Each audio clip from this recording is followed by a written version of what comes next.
வணக்கம் east FM நேயர்களே, உங்களை இன்னொரு வீடியோவில் சந்திக்கிறதுல ரொம்ப மகிழ்ச்சி. இன்றைக்கி நாங்கள் இந்த வீடியோவில் என்ன பார்க்க போகிறோம் அப்படின்னா, ரீசெண்டாக நாசா என்ன சொல்லியிருக்காங்க அப்படின்னா, 2032ஆம் ஆண்டு இந்த ஒரு புதிய விண்கல் பூமியை தாக்க போகிறதாகவும், இந்த விண்கல்லின் பெயர் இப்பொழுது 2024 YR4 அப்படின்னு சொல்லி இதை பெயரிட்டிருக்காங்க. ஆரம்பத்தில் 1% இருந்த இந்த வாய்ப்பானது இப்பொழுது 3% உயர்வடைஞ்சிருக்கு. அதுலேயும் ஒரு குறிப்பிட்ட சில நாடுகளில் இந்த விண்கல் தாக்குறதுனால மிகப்பெரிய பாதிப்பு ஏற்படும் அப்படின்னு சொல்லியிருக்காங்க. அதுலேயும் இதில் இருக்கிற இந்த இடங்கள் அப்படின்னு சொல்லப்போனால் உலகத்திலேயே ரொம்ப பாப்புலேஷன் அதிகமாக இருக்கிற, சனத்தொகை அதிகமாக இருக்கிற இடங்களாகவும் இருக்குது. அதில் பக்கோட்டா, இது கொலம்பியாவில் இருக்குது. இதில் 11.6 மில்லியன் மக்கள் வாழ்ந்துட்டு வராங்க. அடுத்ததாக இந்தியாவில் இருக்கிற மும்பை மெட்ரோபாலிட்டன்லேயும் இது தாக்கும் அப்படின்னு சொல்லியிருக்காங்க. இங்கே பார்த்தீங்கன்னா 18.4 மில்லியன் மக்கள் வாழ்ந்துட்டு வராங்க. அடுத்ததாக பங்களாதேஷில் இருக்கிற டாக்காவில், இந்த டாக்காவில் பார்த்தீங்கன்னா 23.9 மில்லியன் மக்கள் வாழ்ந்துட்டு வராங்க. இந்த 3 நகரங்களும் பெரிய அளவில் ஒரு பாதிப்பை சந்திக்கும் அப்படின்றத சொல்லியிருக்காங்க.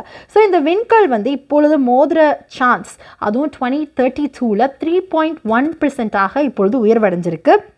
அது மட்டும் இல்லை, நாசா இந்த விண்கல்லை 2028ஆம் ஆண்டு வரைக்கும் உற்று கவனிப்பதாகவும், இந்த பெர்சன்டேஜ், இது பூமியை தாக்குறதுக்கான இந்த பெர்சன்டேஜ் உயர்வடையலாம் அல்லது இது குறைவடையலாம். இது இந்த பூமி எப்படி சுழலுது, அதே மாதிரி இந்த பூமி பயணிக்கும் பாதையில் இந்த ஆஸ்ட்ராய்டு எப்படி பயணிக்குது அப்படின்றத பொறுத்து தான் இருக்குது அப்படின்னு சொல்லியிருக்காங்க. இது பார்த்திங்கன்னா மிகப்பெரிய ஒரு தாக்கத்தை ஏற்படுத்தலாம். அதாவது ஹிரோஷிமாவில் நடந்த குண்டு தாக்குதலை விட பெரிய ஒரு இம்பாக்டாக இருக்கலாம். ஆரம்பத்தில் நிறைய சயின்டிஸ்ட் சொன்ன ஒரு விஷயம் என்னன்னா, உலகம் எல்லா நாடுகளும் ஒன்றா இருந்துச்சு. இப்போ கண்டங்களாக பிரிக்கப்பட்டிருக்கிற இடங்கள் முந்தி ஒரே ஒரு நாடாக தான் இருந்தது. பிற்காலத்தில் அது பூமி மாற்றமடைய கண்டங்களாக கடல் நீர் சேர்ந்து இப்படி உருவாக்கப்பட்டது தான் இந்த பூமின்னு சொல்லியிருந்தாங்க. ஆனால் இந்த விண்கல் பாதிப்பு ஏற்பட்டால் மறுபடியும் இந்த பூமியும் தரை சார்ந்த இடங்களும் மாறும் அப்படின்றது தான் விஞ்ஞானிகளின் கருத்து கணிப்பாக இருக்கு. எதுவோ 2028ஆம் ஆண்டு வரைக்கும் இந்த பெர்சன்டேஜ் மாறும். அதாவது பூமியை தாக்குறதுக்கான வாய்ப்புகள் அதிகரிக்கும், குறைவடையும் அப்படின்றது தான் விஞ்ஞானிகளின் கருத்தாக இருக்கு. இதுபடி நடந்தா இன்னொரு 2012க்கு நாங்கள் எல்லாரும் ப்ரிப்பேர் ஆகிறோமா இல்லையா அப்படின்றதான் நிறைய பேரோட கேள்வியாக இருக்கு. ஸோ நீங்கள் இந்த விண்கலை பற்றி என்ன நினைக்கிறீங்க அப்படின்றத கீழே காமெண்ட் பண்ணுங்க.